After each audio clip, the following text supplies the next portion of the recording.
RDC est une et indivisible. Et la population répondante, c'est qu'il faut tout arrêter pour faire face à cette situation.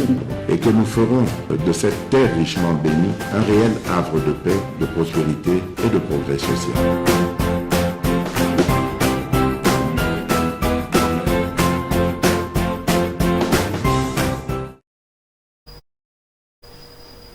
Merci. Bozolanda MKB's officiel naba ndakona bino.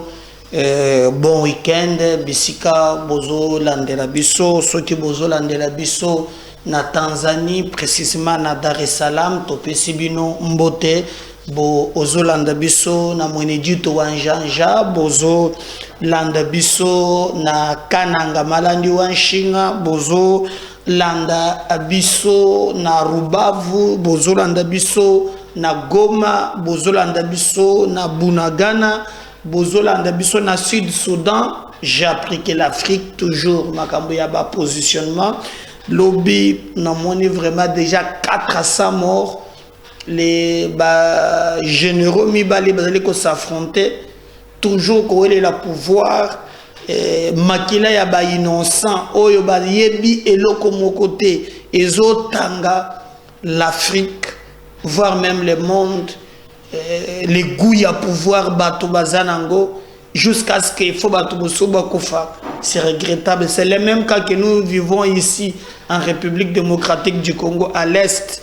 Yambo Kanabiso, Oyo Tozana, ces petits sanguinaires, Oya Molaye, ya Kagame, Azalokolo, comme disait Koko Sidoni, Kanyekanyewa Munchonchi.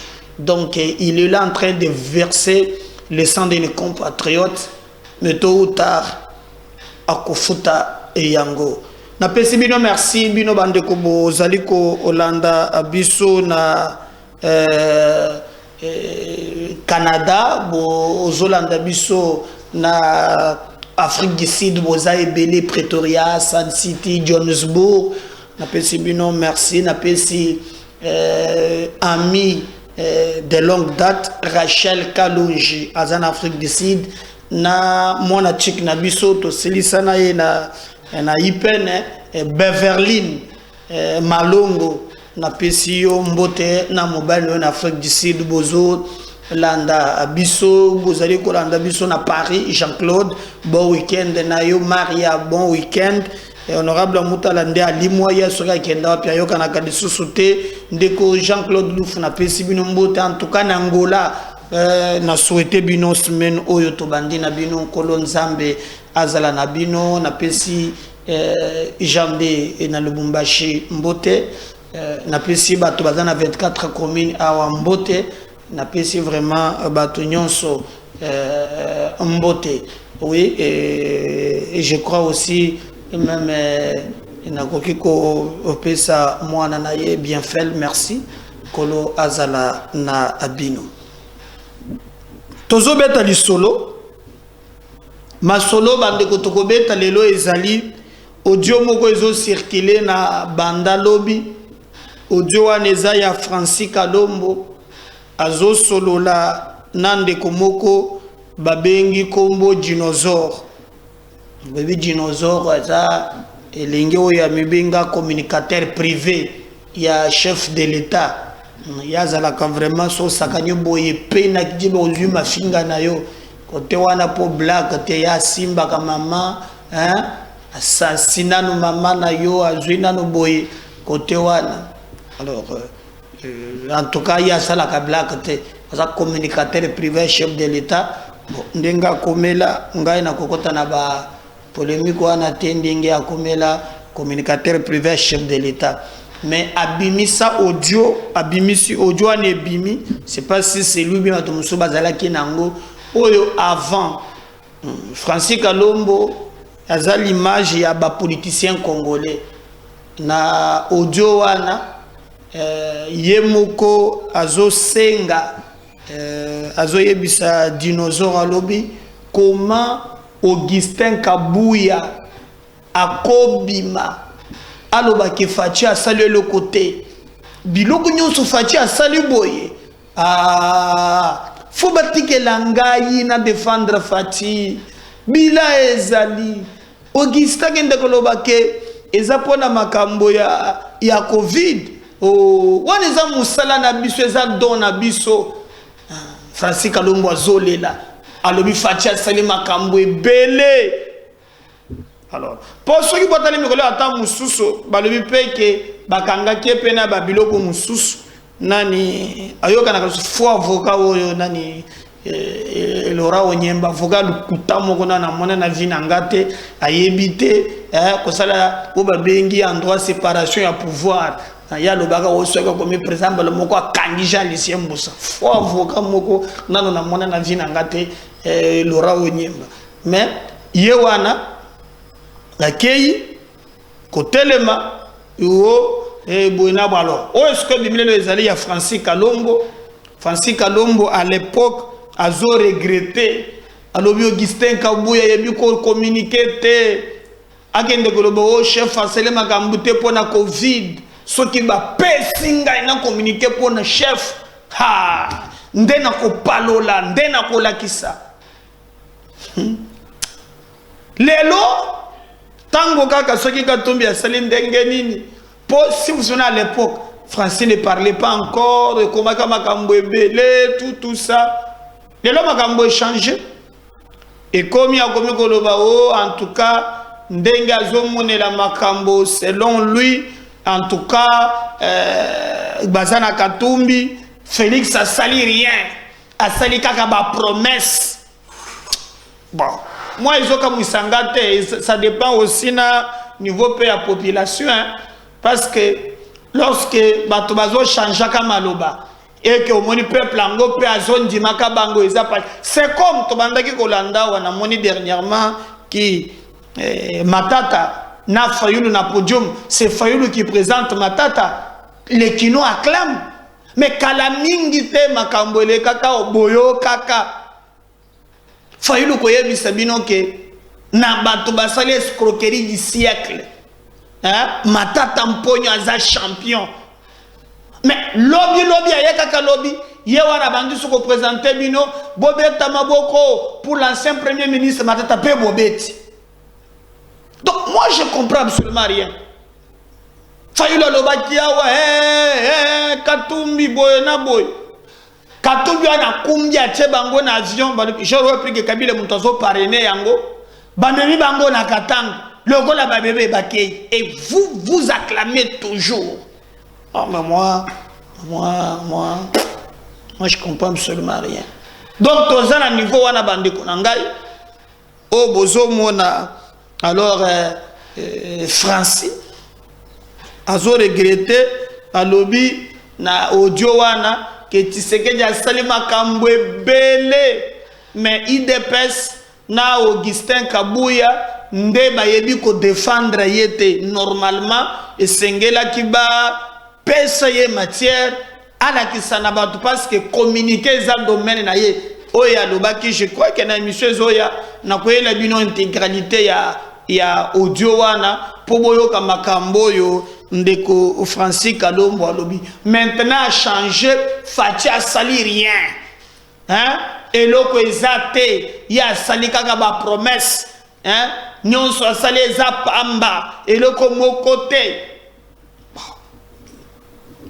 akomi na ngambo wana na monaki bango bazalaki na baninga na bango surtout guerre ya positionnement ekomi makasi bazobunda na bangano bango comment mutu na muntu asala pour satisfaire Katumbi pour te Katumbi achayeka en tout cas biso tozali ko kam bomonaki sorti moko asala kiao comme bapesa ki émission keno yo oza Kassayen s'attaquer il s'est déplacé même dans débat politique et comme débat purement tribal et quelqu'un m'a posé même la question bon ngai na répondre à lui ndeko Médard yebi sangai net bato balandela Katumbi balandela kayeni mais au mona ka batambola ka yo moko to ka message tindela bango balandela kay pona Congo et selon bango Katumbi muntu akosala makambo oyo bien basala quand même débat o muso yebi français te chef oya défendre ka ondire muntu yebi yango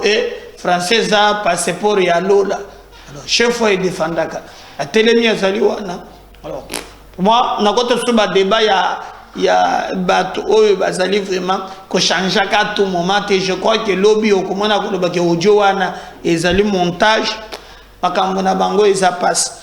Mais moi je demanderai aux Congolais bino bolanda kabiso en tout cas bozala kapete o ba politiciens bazoka na pona bino.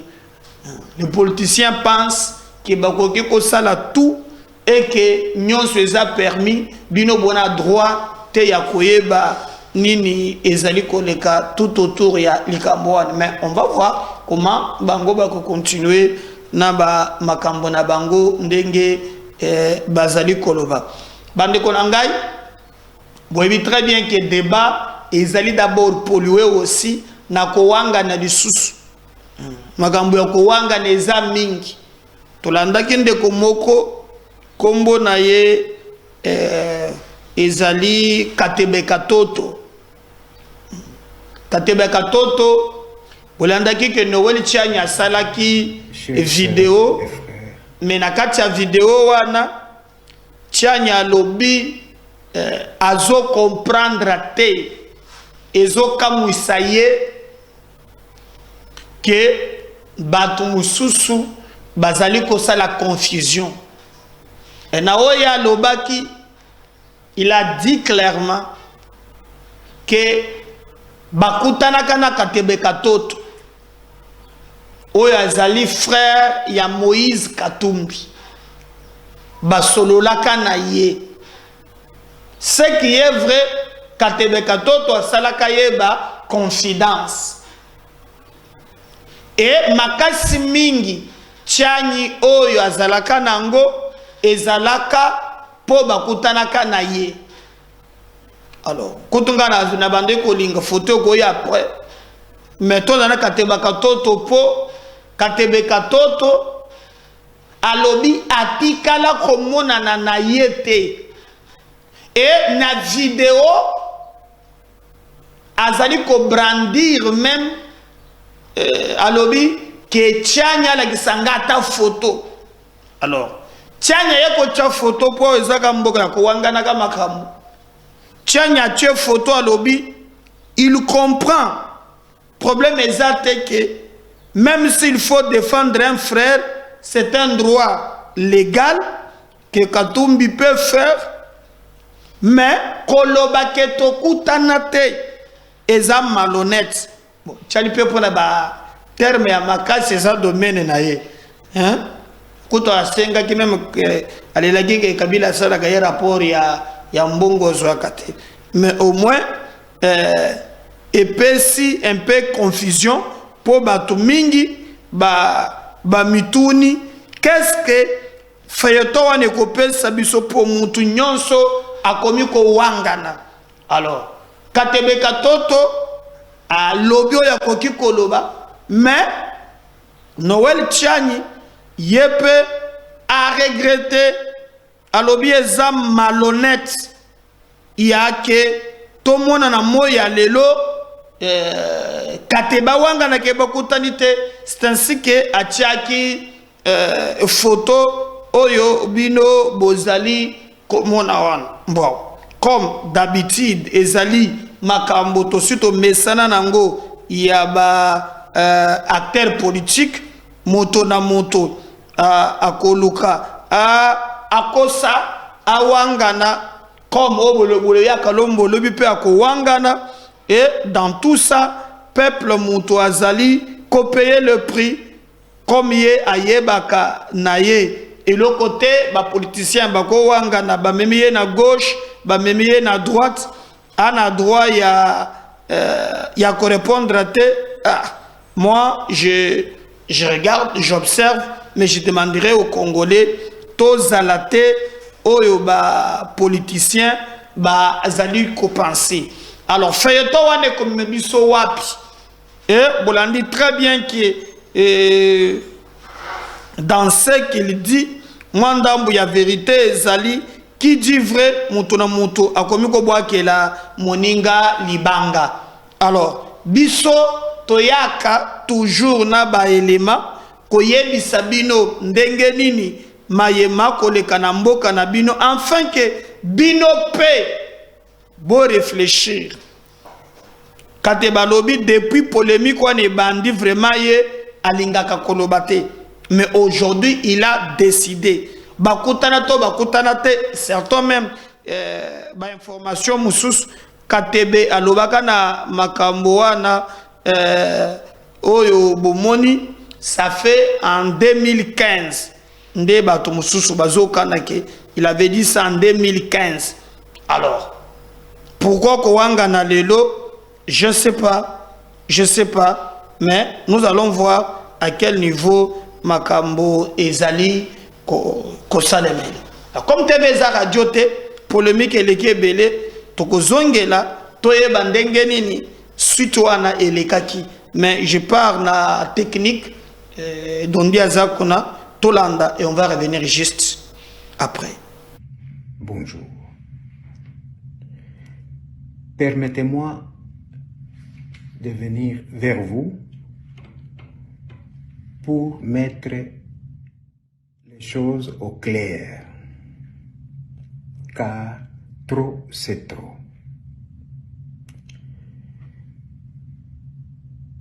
J'ai vu passer les images où on me présentait un entretien avec X et Y, or que ce n'était même pas moi. Même la personne à laquelle ils ont fait allusion, avec qui soi-disant j'ai eu l'entretien, a nié qu'elle ne m'a jamais rencontré. Je viens de suivre sur les réseaux sociaux l'interview de M. Tchani, où il déclare qu'il a parlé avec moi, qu'il m'a vu et qu'il a même des photos avec moi. Je vous l'ai dit, franchement, mes sœurs et frères, c'est faux et archi faux. 1. Je n'ai jamais rencontré M. Tchani. 2. Je demande à M. Tchani qu'il exhibe ces photos auxquelles il fait allusion. J'ai toujours dit, et je le répète encore, avec force, la famille reste la famille. Et il ne faut pas mélanger la famille et la politique. Il faudra faire la part des choses. Quand il s'agit de la famille, je suis responsable de cette famille. Donc, je me sens dans l'obligation d'intervenir. Il y a un point important et crucial. L'énergie que tous ces amis sont en train de dépenser, le temps, l'argent, l'intelligence, mais qu'ils consacrent ça à chercher des solutions, à résoudre les problèmes du peuple congolais, son quotidien. C'est ça les problèmes et la priorité même. Et ne pas aller dépenser le temps, l'argent, l'intelligence à des combats futiles qui n'ont aucun intérêt pour le peuple congolais, qui vont probablement seulement servir à certains individus. Ce n'est pas ça la politique. Pour revenir à ce qui nous préoccupe, moi je reste dans le chapitre de la famille. La famille est là et je suis le mieux placé à vous donner la description, l'historique de la famille. Moïse Katumbi est mon petit frère. Je l'ai fait grandir. C'est mon fils. Sa mère, Maman Virginie, elle est congolaise et non zambienne. Elle est congolaise d'origine de Bunkeya, grandie à Kashobwe. Ma mère était congolaise d'origine de Kashobwe. Maman Virginie n'était pas une femme de ménage. c'était la femme de mon père. Donc c'était ma belle-mère. Après ma mère, mon père était avec Maman Virginie. Maman Virginie était son épouse. Donc, qu'on ne raconte pas n'importe quoi. Et comme je l'ai dit tout à l'heure, trop c'est trop. Maintenant, avec tous ces mensonges, je me réserve les droits d'aller en justice et de poursuivre tout ce monde-là avec leurs calomnies, leurs déclarations mensongères. Je vais les poursuivre en justice parce que je suis fatigué. Je me suis écarté de la politique et je fais que observer. Donc je ne suis pas dans la politique. Mais quand il s'agit de la famille, de ma famille, j'ai le droit d'intervenir et de défendre.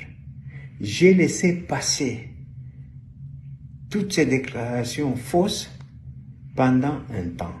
Maintenant, c'est trop, c'est trop.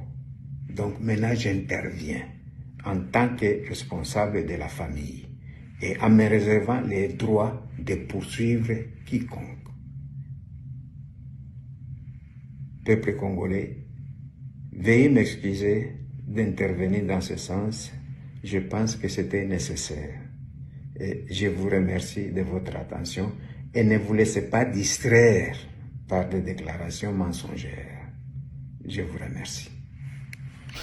Voilà, voilà, je crois Bolandi ezali ndeko onabiso Katebe Katoto aye ko défendre lobi Katumbi azali Congolais, maman na ye Virginie, tantôt azambanda ya maman na ye, tantôt botokoko tate. Mais Patrick Eyale alobi Katumbi ba azana mutu azambi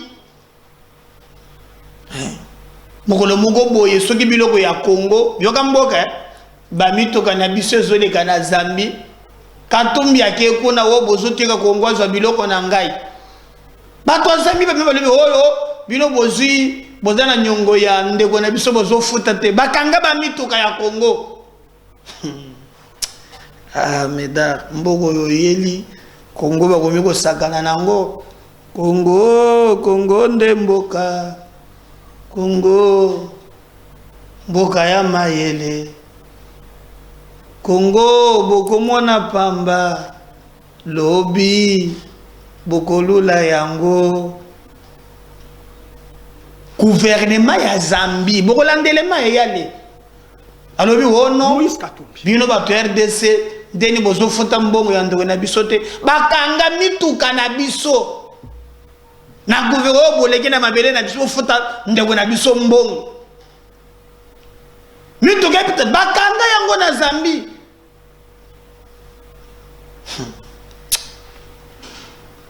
Tebaka toto âge peut tala âge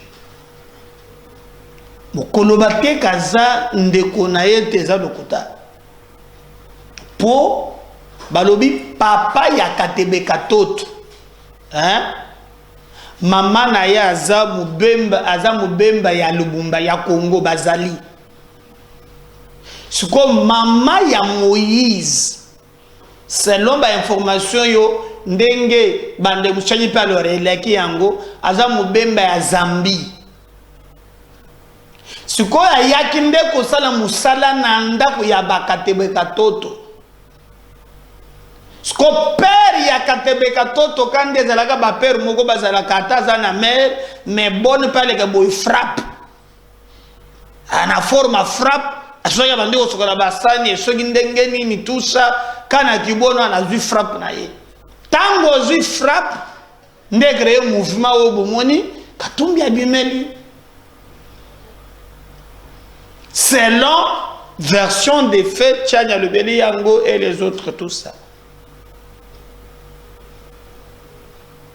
et tokoki kolobake par rapport maintenant il y a otoyoki et allez azoloba awake bakanga mituka ya Congo ezokende na Congo eleki ke longwe Congo ekoti Zambie gouvernement zabelo bi non bozana nyongo ya ndeko na biso bozo futa te tokoteke ndanga na biso la te tokangi mituka na bino to récupérer mbongo ya ndeko na biso mais tebe za radio te voilà ndebino moko boko yoka donc dia tcheli le on va revenir juste après. Il peut au nom de ses intérêts se servir d'un autre de sa nationalité au nom de ses intérêts. J'ai pris un exemple patent connu de tout Katanga et de tout Congolais. Moïse Katumbi a fait saisir les camions de la GKMI en tant que citoyen zambien. Le mauvais côté aussi de cette loi, non, avant que j'oublie, la l'ivoirité n'a rien à voir avec la congolité. Parce que dans cette loi, il n'est pas question de remettre en cause la qualité de Congolais de qui que ce soit. Non. Mais il est ici question, contrairement à l'ivoirité, de verrouiller certains postes de responsabilité. Cet amalgame entretenu savamment, c'est pour conduire à des esprits mesquins de faire le lit du séparatisme. Et j'espère qu'on parlera de ce sujet. Sinon, la loi Tchani ne dit pas que ceux qui sont nés que de père ou de mère congolais ne sont pas congolais. Savez-vous que cette loi a existé dans ce pays sous Mobutu? Et c'est échangé en... Les Kengo, les Bemba, les Seti n'ont pas menacé la République. Cette loi a été élaguée lors du dialogue sensitif. Et ceux qui ont milité... Est-ce que c'était bien... Ceux qui ont milité c'était un plan de... pour changer cette disposition. Mais c'est le RCD Goma. Majoritairement, c'est eux qui ont pesé pour qu'on élague cette assise. Dieu seul sait quel était leur agenda. Mais aujourd'hui, quand l'on voit la perméabilité que nous avons dans nos institutions, où vous avez des citoyens qui sont tantôt congolais quand ils sont au Congo, tantôt rwandais quand ils sont au Rwanda, tantôt angolais quand ils sont angolais, ça pose des réflexions au-delà de la personne de M. Katumbi. Okay. Voilà, je crois que Wana, ton comité, moi plus aussi, mais moi je vais vous laisser suivre même pas na audio Boyoka. C'est qu'il y a la lobby, et je veux même audio ici. Boyoka. Moïse Katumbi, parlons de lui. Il se retrouve en Zambie. Il fait bloquer les camions appartenant à la GKMI. Et il le fait bloquer en qualité de citoyen zambien. Histoire connue. La communication est Les autorités de Zambie disent: vous devez de l'argent à notre concitoyen. La GKMI a été obligée de payer. C'est cela le revers des personnes aux multiples nationalités ou à la nationalité douteuse. Il peut, au nom de ses intérêts, se servir d'un autre de sa nationalité. Au nom de ses intérêts. J'ai pris un exemple patent, connu de tout Katanga et de tout Congolais. Moïse Katumbi a fait saisir les camions de la GKMI en tant que citoyen zambien. Le mauvais côté aussi de cette loi, avant que j'oublie, la l'ivoirité n'a rien à voir avec la congolité. Parce que dans cette loi, il n'est pas question de remettre en cause la qualité de Congolais de qui que ce soit. Non. Mais il est ici question, contrairement à l'ivoirité, de verrouiller certains postes de responsabilité. Cet amalgame entretenu savamment, c'est pour conduire mesquin de faire le lit du séparatisme. Et j'espère qu'on parlera de ce sujet. Sinon, la loi Tchani ne dit pas que ceux qui sont nés que de père ou de mère congolais ne sont pas congolais. Savez-vous que cette loi a existé dans ce pays sous Mobutu? Le troisième objectif, les Kengo, les Bemba, les Seti n'ont pas menacé la République. Cette loi a été élaguée lors du dialogue sensitif. Et ceux qui ont milité Et c'était bien. Ceux qui ont milité un plan pour changer cette disposition, mais c'est le RCD Goma. Majoritairement, c'est eux qui ont pesé pour qu'on élague cette assise. Dieu seul sait quel était leur agenda. Mais aujourd'hui, quand l'on voit la perméabilité que nous avons dans nos institutions, où vous avez des citoyens qui sont tantôt congolais quand ils sont au Congo, tantôt rwandais quand ils sont au Rwanda, tantôt angolais quand ils sont angolais, ça pose des réflexions.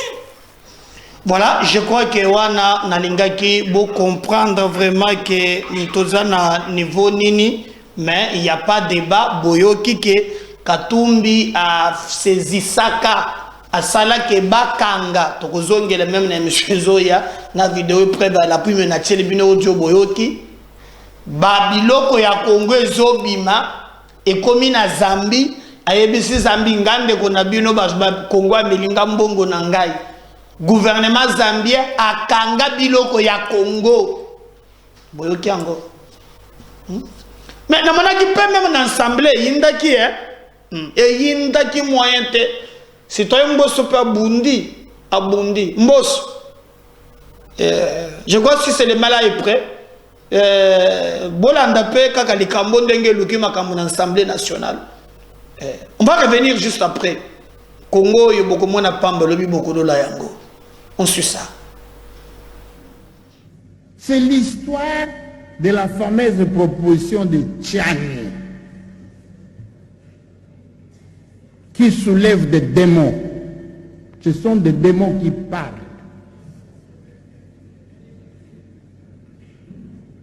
Ils plaident d'ailleurs pour leur ignorance parce qu'ils ne connaissent pas la procédure parlementaire pour de telles matières. Ils parlent des histoires. Il y en a qui utilisent les églises pour injurier les députés, alors que Dieu n'a pas besoin d'injures. Dieu n'a pas besoin d'injures. Dieu a besoin d'amour, qu'on s'aime les uns et les autres. Les ambassadeurs sont venus voir les membres du bureau pour s'imprégner de ça. Il s'agit de quoi? L'ancienne proposition, vous l'avez rejetée. Il s'agit de quoi? Nous voulons comprendre. On leur a donné des explications. Et vous savez très bien pour qu'une proposition de loi passe, elle va d'abord au bureau d'études. Quand le bureau d'études le rejette, on ne peut rien. Cette proposition avait été déjà rejetée une fois. Et on avait signifié à l'auteur que votre proposition énervait la Constitution. Mais si un député sans tête a déposé à corriger sa proposition, ça n'engage aucun membre du bureau, c'est lui. Le jour que ça sera aligné, ça sera discuté. Si ça n'énerve pas la Constitution et les autres lois, et le baisse non plus.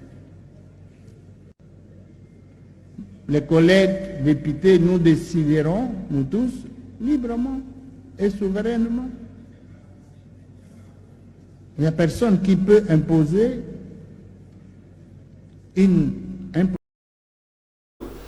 D'ailleurs, le Koutard, Mbosso alobaki na tesa bana tche vidéo o Mbosso alobi ke nini ya Tchani ezali ko violer constitution te landa vidéo yango toujours dans le monde kaka ba le Koutard Mbosso alobi ke ba rejeta ki yango deux fois mais mokolo nango akei ko corriger so ki ezala ko violer constitution. Mais le bureau d'études de Linga qui est rejeté encore comme Mbalaya Liboso. C'est clair. Il faut corriger. Étape comme ce que ezali loi wana et ya débat et banda na niveau ya assemblée. Botika ko bangisa kabiso na mboka na biso moko boye. Non. Mosola si bien dit, Bamoussouba qui est même église pour insulter le député. Na landi même fligence Mouteba ya Katanga. Na kozonge lango na deuxième émission. Boko landa fligence wana ce qu'il a dit. Boko bangi sakabato te. Bocha bambongo na bino na magambo. Koko nyangi asa sur la jenga lobby. Il faut l'escroquer à souhait.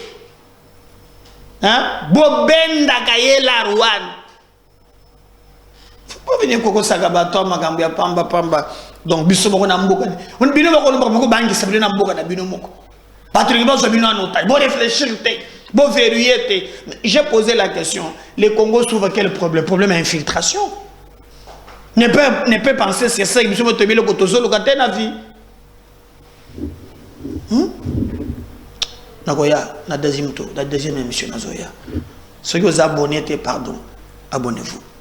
Benga bato musugo partager le lien. À tout à l'heure, on y va. Bye.